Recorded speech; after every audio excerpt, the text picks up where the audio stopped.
శ్రీమాత్రే నమః. శ్రీ గురుభ్యో నమః. అద్వైత భక్తి ప్రేక్షకులకు స్వాగతం. నేను మీ దేవులపల్లి బాలచంద్ర శర్మ.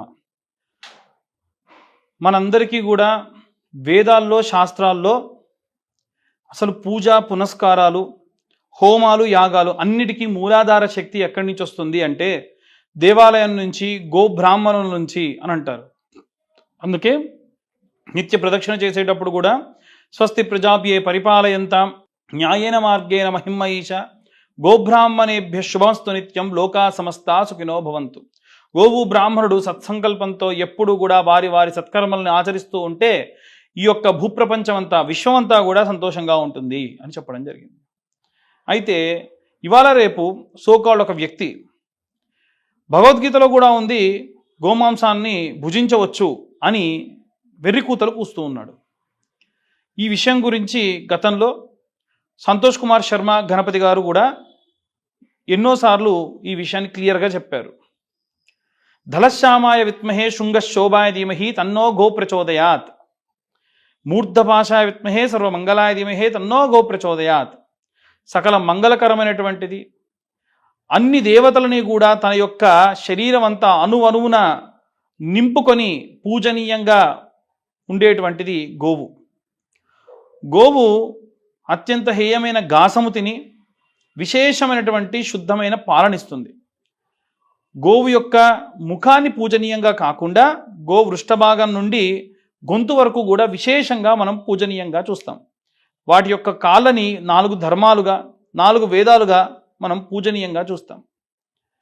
ఎక్కడ ఏ దేవాలయము ఎటువంటిది ప్రతిష్టాపన చేసినా గోవు యొక్క మయము, గోవు యొక్క పంచకము అంటే మూత్రము, గోదది, గోక్షీరము, గోకృతం అంటే గో యొక్క నెయ్యి, వీటి ఐదిటిని కలిపి పంచగవ్య ప్రాసన చేసి తర్వాతకే ఆ యొక్క ప్రతిష్ఠ చేస్తారు. అంత విశేషంగా పూజనీయంగా చూసుకునేటువంటి గోవు గురించి నోటికొచ్చినట్టుగా మాట్లాడుతూ ఉన్నారు. మన వేదాల్లో శాస్త్రాల్లో ఉన్నటువంటి కొన్ని రకాలైనటువంటి సంస్కృత పదాలు తెలుగు యొక్క పదాలకి అనుగుణం చేసుకొని వాళ్ళు ఇష్టం వచ్చినట్టుగా ఊహించుకొని ఇష్టం వచ్చినట్టుగా ప్రచారం చేస్తూ ఉన్నారు.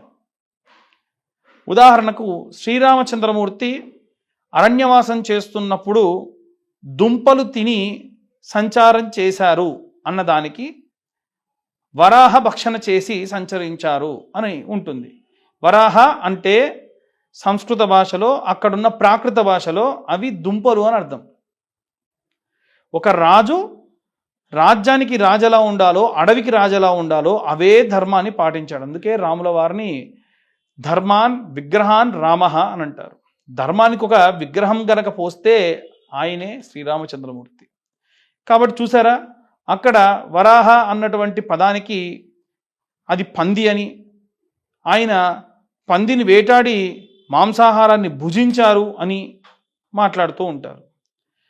అసలు ధర్మం తెలిసిన వారు, వేదాన్ని చదివిన వారు ఖచ్చితంగా వాటి యొక్క అర్థాన్ని విశ్లేషణగా చెప్తారు. కాబట్టి మీకు తోచింది మీకు ఇష్టం వచ్చినట్టుగా బయట ప్రచారం చేస్తే చాలా పాపం తగులుతుంది. ఎందుకంటే అది తప్పేమీ కాదని, ఎవరైనా సరే ఆ యొక్క గోమాంసాన్ని భక్షిస్తే వాటికి వచ్చేటువంటి పాపం కంటే కూడా కొన్ని లక్షల రెట్లు పాపం దాని గురించి ప్రోత్సహించిన వారికి కలుగుతుంది. మీ అందరూ కూడా అనుకుంటారు కదా, అసలైనటువంటి ముస్లింలు ఎవరైతే ఉన్నారో ఓల్డ్ సిటీలో కానీ ఇంకొంచెం డెప్త్గా ఉంటే ఎవరైతే ఉంటారో వారి దగ్గరికి వెళ్ళి ఒకసారి నేను అడిగా, నాకున్నటువంటి స్నేహితులతో చనువుగా వెళ్ళి అడిగా, మీరు గోమాంసం ఖచ్చితంగా తినాలా, మా ధర్మంలో అది తప్పు కదా అని అడిగితే, ఎవరు చెప్పారు బేట ఖచ్చితంగా తినాలని ఎక్కడా లేదు, విద్వేషపూర్వకంగా వీళ్ళు ఇలా చేస్తున్నారు. సోకాల్డ్ వాళ్ళందరూ కూడా ఎంతో ప్రీతికరంగా చూసుకునేటువంటి అక్బర్ పరిపాలించిన రోజుల్లో కూడా రాజ్యమంతా కూడా కరువుతో ఇబ్బంది పడుతూ ఉన్నటువంటి సమయంలో గోవు యొక్క క్షీరము తాగి బ్రతికినటువంటి రాజ్యంలో ఉన్న వాళ్ళు ఉన్నారు. కాబట్టి గోమాతని మనం కూడా కొలవాలి అనుకునే వాళ్ళు చాలామంది ఉన్నారు. ఈ విషయం ఎంతమందికి తెలుసు? ఏవి తెలవక ఇటువంటి మంచి విషయాల గురించి తెలుసుకోక వెర్రి మాటలు మాట్లాడుతూ నోటికొచ్చినట్టు సోకాల్డ్ మన హిందువుల్లోనే కొంతమంది తయారయ్యారు. నాయన, నీకు అనిపించగానే చెప్పడం కాకుండా అసలు దాని గురించి విశ్లేషణగా తెలుసుకొని మాట్లాడు. నోటికొచ్చిందల్లా మాట్లాడితే మూతి పళ్ళు రాలిపోతాయట. జాగ్రత్తగా ఉండండి. కాబట్టి గోవులని ఎవరైనా సరే కబేలాలకు తరలిస్తున్నా, ఎవరైనా సరే గోవుకు వ్యాక్సిన్ కావాల్సున్నా, ఇవాళ రేపు ఇంట్లో జరిగేటువంటి ఆర్థిక కార్యక్రమాలు జరిగినప్పుడు కూడా ఇస్తరాకుల్లో దర్బలు పెట్టి పిండాలలో ఆ యొక్క గోవుకు తినిపిస్తూ ఉన్నారు.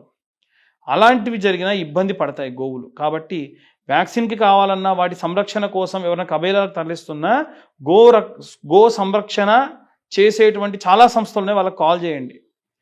దయచేసి ఇళ్లలో ఆబ్దికాలు జరిగినప్పుడు, పిండ ప్రదానాలు జరిగినా, ఇంకేం జరిగినా వాటిలో దర్బల్ లాంటివి ఉంటే వాటి గొంతు కుచ్చుకొని రక్తస్రావం జరుగుతుంది.